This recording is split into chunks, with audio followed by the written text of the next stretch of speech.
नमस्कार, news room में आप सभी का स्वागत है। संयुक्त राष्ट्र सुरक्षा परिषद की ताजा रिपोर्ट ने एक बार फिर उस सच्चाई पर मुहर लगा दी है जिसे भारत लंबे समय से दुनिया के सामने रखता आया है।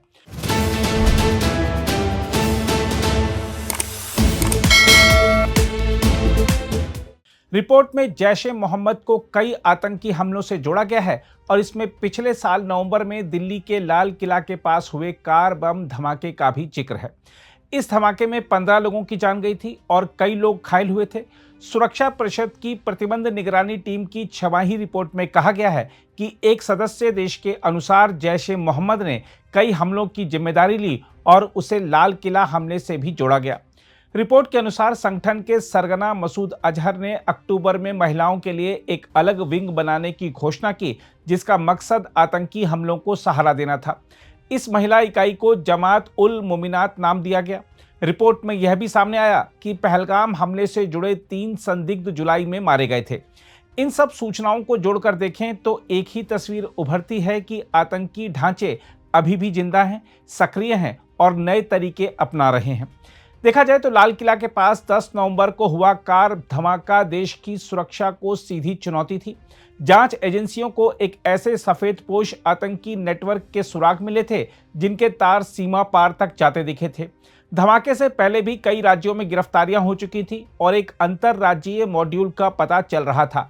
धमाके के बाद जांच और गहरी हुई तो पुराने सुराग और नए खुलासे एक दूसरे से जुड़ते गए।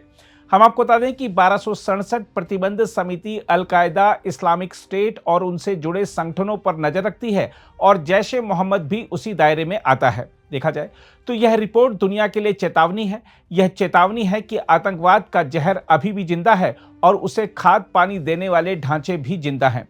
दुनिया को पाकिस्तान के असली चेहरे को पहचानना होगा। भारत बरसों से कहता रहा है कि दुनिया भर में फैल रहे आतंकवाद को सहारा पाकिस्तान की जमीन और तंत्र से मिलता है।